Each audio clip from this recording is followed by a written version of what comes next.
जब तक मंत्र जाप करें तब तक वो दीपक जलते रहें, दीपक बुझने नहीं चाहिए वो। ठीक है। तो सामने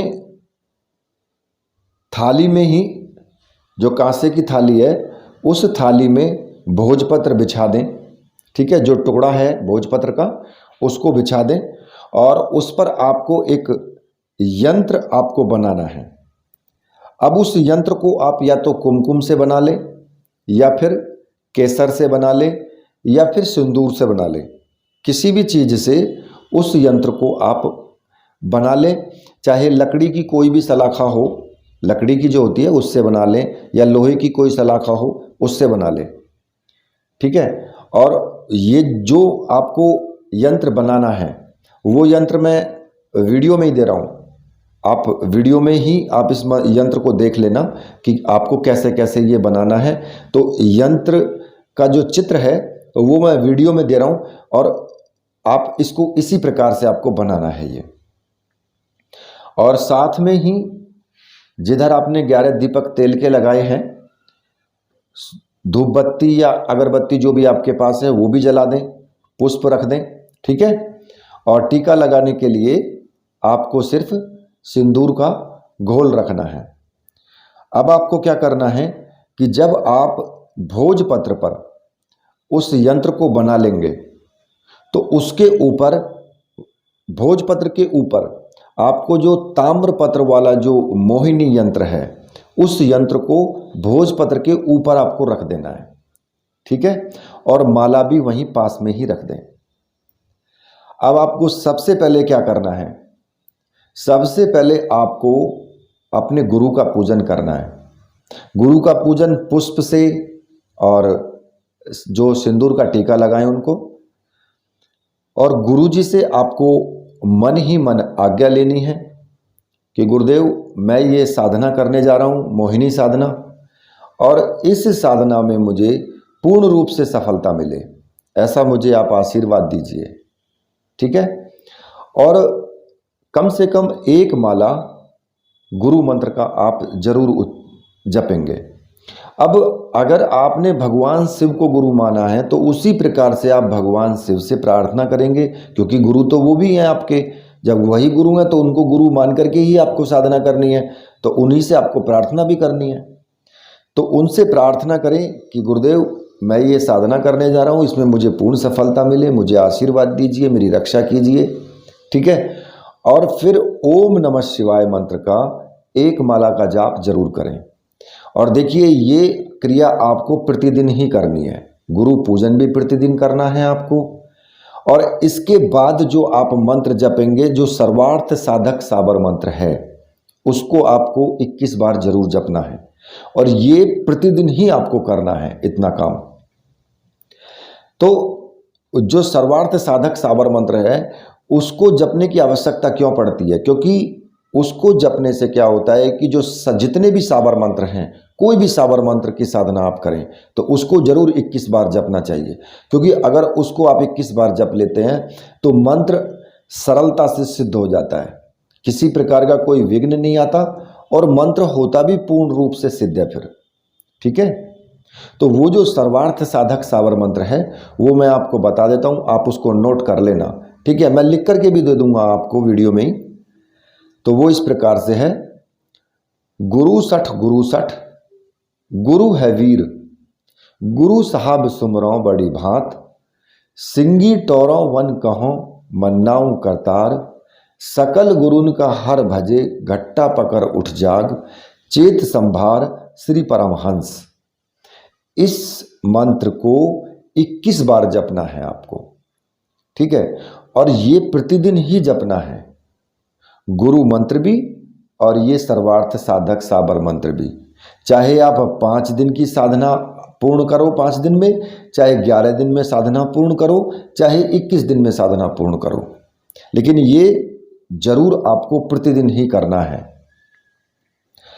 और इस बात का विशेष ध्यान रखें कि जो तेल के दीपक हैं जो जल रहे हैं वो दीपक बीच में बुझने नहीं चाहिए। इतने बड़े तेल के दीपक लें कि जैसे कि मान लिया कि आप देख लें कि भाई एक मंत्र का जाप इतनी देर में होता है, यानी इतने सेकंड में हम इस मंत्र का जाप एक बार कर सकते हैं। तो एक माला करने में हमें कितना टाइम लगेगा?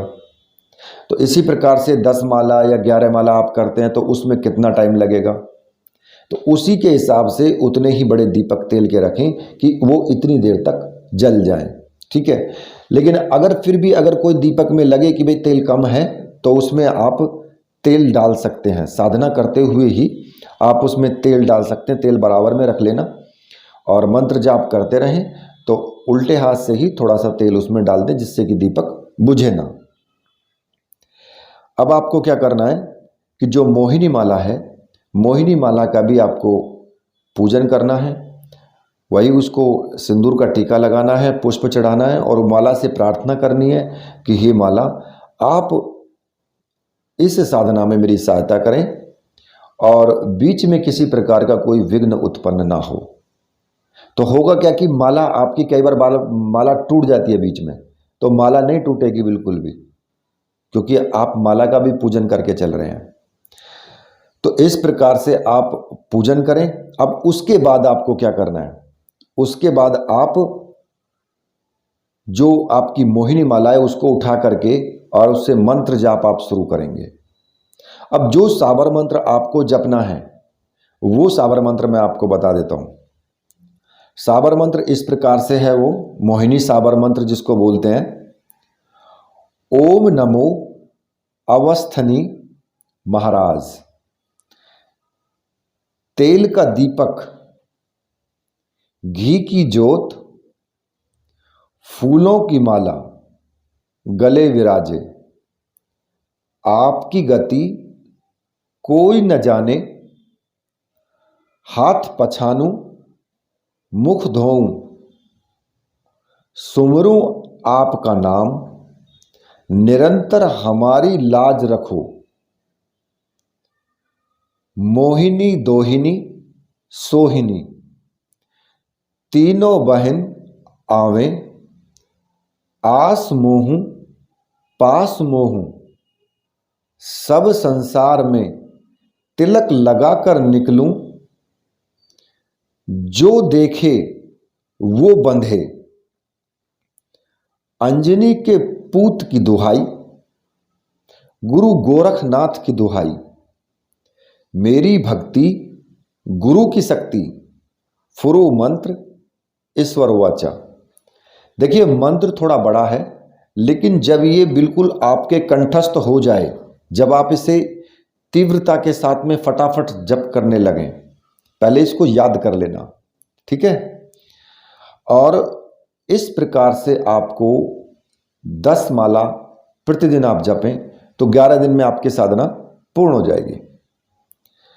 और जब ये 11,000 की संख्या में मंत्र जाप हो जाएगा तो आपका ये मंत्र पूर्ण रूप से सिद्ध हो जाएगा। और सिद्ध होने के बाद फिर आप इस यंत्र को, जो ताम्रपत्र वाला है और भोजपत्र वाला है, और जो माला है, उसको आप नदी में कहीं भी पानी, बहते हुए पानी में प्रवाहित कर दें। ऐसा करने से क्या होता है कि जो हमने साधना की है वो वरुण देवता के द्वारा उस देवी या देवता को समर्पित हो जाती है और वो पूर्ण रूप से सिद्ध होती है फिर, ठीक है। अब इसके बाद आपको प्रयोग कैसे करना है? जब भी आप जिस किसी व्यक्ति को भी आप देखेंगे, किसी भी व्यक्ति को आप देखें, तो उसके सामने केवल आपको 3 बार मंत्र पढ़ करके फूंक मार दे बस। अब फूंक उसके ऊपर लगे या ना लगे, चाहे वो दूरी बैठा हो, कोई दिक्कत नहीं है, लेकिन उसके मुंह की तरफ करके, उसकी तरफ मुंह करके अपना 3 बार मंत्र पढ़ के उसकी तरफ फूंक मार दे बस। तो वो व्यक्ति, चाहे वो स्त्री हो चाहे वो पुरुष हो, वो आपके वश में उसी वक्त हो जाता है। अगर सभा बैठी हुई है, जैसे कि कोई भी सभा है 50 आदमियों की, 100 आदमियों की, 1000 आदमियों की, आपको क्या करना है? सिर्फ मंत्र पढ़ेंगे 3 बार, अपने मन ही मन में मंत्र पढ़ लें 3 बार, और 3 बार पढ़ के और उस सभा की तरफ देख करके फूंक मार दें बस। पूरी सभा का वशीकरण होता है। पूरी सभा आपको आपकी तरफ देख करके सिर्फ आपकी बातों को बड़े ध्यान से सुनती है। फिर अब चाहे आप किसी भी प्रकार के वक्ता हों, चाहे आप राजनेता हों, चाहे आप कोई किसी भी प्रकार के पंडित हों जो कि सभा के बीच में बैठ करके प्रवचन देते हैं, तो आपकी बात को बड़े ध्यानपूर्वक सुना जाएगा, क्योंकि वो आपके वश में हो चुके हैं। तो ये इस प्रकार का मंत्र है और बहुत तीव्र मंत्र है। इसका असर तुरंत ही होता है। ऐसा नहीं है कि इसका असर बाद में होगा, इसका असर तुरंत होगा। ठीक है। और इस साधना में आपको, जब आप साधना करोगे तो ब्रह्मचर्य व्रत का पालन जरूर करना है। जो आप दैनिक कार्य करते हैं वो तो कर सकते हैं, लेकिन किसी के साथ में आपको गलत कार्य नहीं करना है। जैसे कि किसी को धोखा देना, झूठ बोलना, कोई भी पाप करना, किसी भी प्रकार का जो वैसा भोजन होता है, नॉनवेज वगैरह जो खाते हैं वो नहीं खाना, शराब वगैरह, ये सब, अंडा, मीट, माल, दारू वगैरह, मच्छी वगैरह, कुछ भी आपको ऐसा नहीं करना है। सात्विक भोजन करना है, सात्विक जीवन जीना है जब तक ये साधना करोगे। ब्रह्मचर्य व्रत का पालन रखना है पूर्ण रूप से, मन, वचन, कर्म, तीनों चीज़ों से आपको पवित्र रहना है। अब अगर ऐसा करते हो तो साधना सिद्ध होती है, नहीं करते हो तो भाई साधना सिद्ध नहीं होती, चाहे आप कितना भी मंत्र जाप कर लो। ठीक है ना। तो इसलिए इन चीज़ों का विशेष ध्यान रखें। तो अगर आप मंत्र जाप कर रहे हैं, उसके बीच में आपको अनुभव भी आ सकते हैं, तो इसमें डरने की कोई आवश्यकता नहीं है। मंत्र जाप आप करते रहें, और अगर आपको लगता है कि भाई इसमें कुछ दिक्कतें आ रही हैं, तो कोई बात नहीं है, आप घेरा भी लगा सकते हैं। अगर कोई व्यक्ति घर में नहीं करना चाहता, वो बाहर करना चाहता है साधना को, तो वो घेरा भी लगा सकता है, किसी भी मंत्र का घेरा लगा सकता है, और घेरा लगा करके और फिर मंत्र जाप कर सकता है। तो कोई प्रकार की, इसमें किसी प्रकार की कोई प्रॉब्लम नहीं है। ठीक है। तो ये साधना बहुत महत्वपूर्ण साधना है और इसको प्रत्येक व्यक्ति को करना भी चाहिए। तो इसी के साथ अब मैं वीडियो को यहीं पर समाप्त करता हूँ। मेरे साथ बोलिए, बोलिए वीर बजरंगबली हनुमान जी महाराज की जय, बोलिए मेरे परमहंस गुरुदेव की जय।